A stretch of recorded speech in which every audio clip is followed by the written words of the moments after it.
வணக்கம் friends, welcome to round about Gates YouTube channel. எல்லாரும் எப்படி இருக்கீங்க? நல்லா இருக்கீங்களா?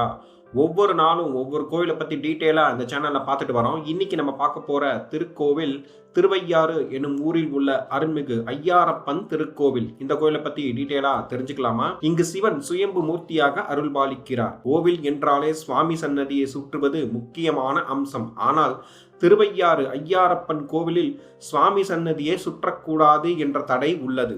சிவனின் தேவார பாடல் பெற்ற 274 சிவாலயங்களில் இது 51வது தேவார தலம் ஆகும். அம்மனின் 51 சக்தி பீடங்களில் இது தர்ம சக்தி பீடம் ஆகும். ஆஞ்சநேயருக்கு வடைமாலை சாத்துவார்கள், ஆனால் ஈஸ்வரனுக்கு ஒரு கோவிலில் வடைமாலை சாத்துகிறார்கள். இத்தலத்தில் தெற்கு கோபுர வாயிலில் வீற்றிருக்கும் ஆட்கொண்டேஸ்வரருக்கு வடைமாலை சாத்தும் வழக்கம் இன்றும் நடைபெறுகிறது. சில சமயங்களில் லட்சம் வடைகளை கொண்ட மாலைகள் கூட சாற்றப்படுவது உண்டு. இங்குள்ள தியான மண்டபம் கட்டப்பட்ட விதம் அபூர்வமானது. சுண்ணாம்பு மற்றும் கருப்பட்டி கலந்து இது கட்டப்பட்டது. இந்த பொருட்களை சேகரித்து வைக்க மிகப்பெரிய குழிகள் தோண்டப்பட்டிருந்தன. இதை கட்டியவர்களுக்கு தங்கமும் வெள்ளியும் கூலியாக தரப்பட்டதாம். இவற்றையும் 2 குழிகள் தோண்டி போட்டு வைத்திருந்தனர். ஒருவர் தன்னால் முடிந்த அளவு இவற்றை அள்ளிச் செல்ல அனுமதிக்கப்பட்டிருந்தது. இந்த 4 குழிகளும் இப்போதும் உள்ளன. திருமணத்தடை, குழந்தை பாக்கியம், கல்வியில் சிறந்து விளங்க இறைவனை பிரார்த்திக்கலாம். இங்கே அம்பாள் அறம் வளர்த்த நாயகி எனப்படுகிறாள். ஆண்கள் தர்மம் செய்வதை விட குடும்பத்தில் உள்ள பெண்கள் தர்மம் செய்தால் இரட்டிப்பு பலன் கிடைக்கும் என்பது நம்பிக்கை.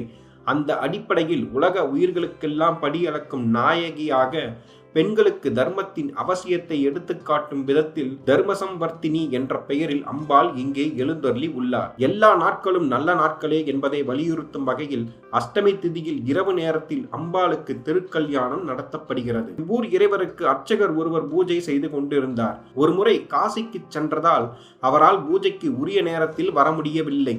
இந்த தகவல் அவ்வூர் அரசனுக்கு சென்றது. அவன் உடனடியாக கோவிலுக்கு வந்து பார்த்தபோது சம்பந்தப்பட்ட அர்ச்சகர் பூஜை செய்து கொண்டிருந்தார். மறுநாள் காசிக்கு சென்ற அர்ச்சகர் ஊரிலிருந்து திரும்பினார். ஊராரும் அரசனும் ஆச்சரியப்பட்டனர்.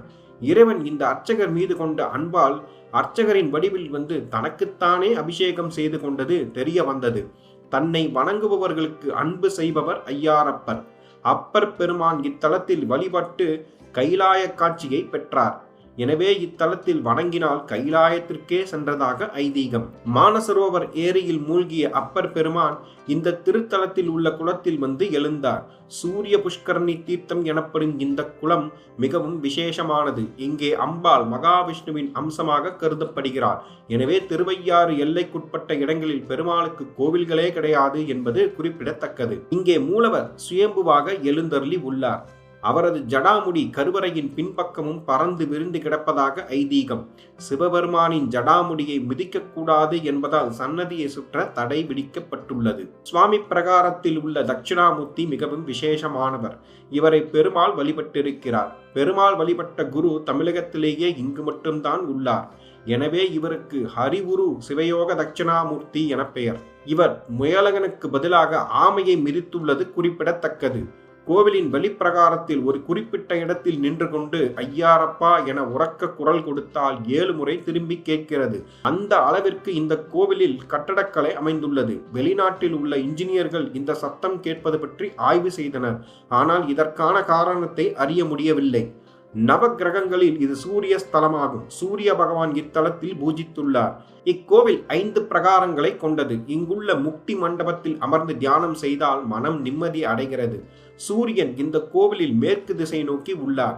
தட்சிணாமூர்த்தி மேல் நோக்கிய வலதுகரத்தில் கபாலமும், கீழ் நோக்கிய வலதுகரத்தில் சின்முத்திரையும், மேல் நோக்கிய இடதுகரத்தில் சூலமும், கீழ் நோக்கிய இடதுகரத்தில் சிவஞான போதமும் காணப்படுகின்றன.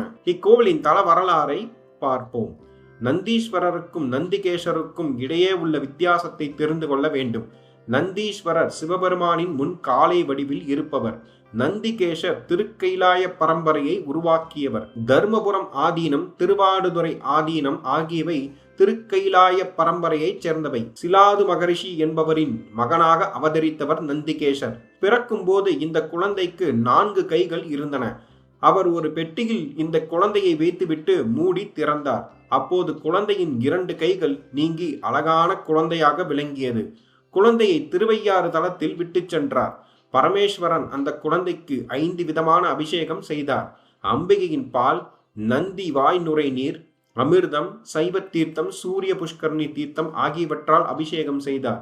இந்த காரணத்தால் இறைவன் ஐயாரப்பர் எனப்பட்டார். இக்கோவிலின் மூலவர் ஐயாரப்பன், பஞ்சநதீஸ்வரர், தாயார் தர்ம சம்பர்த்தினி, தலவிருச்சம் வில்வம், தீர்த்தம் சூரிய புஷ்கரணி தீர்த்தம் காவிரி. கோவில் திறந்திருக்கும் நேரம் காலை 6 மணி முதல் 11 மணி வரை, மாலை 4 மணி முதல் இரவு 8 மணி 30 வரை திறந்திருக்கும். இக்கோவில் தஞ்சாவூரில் இருந்து 16 கிலோமீட்டர் தொலைவில் திருவையாறு அமைந்துள்ளது.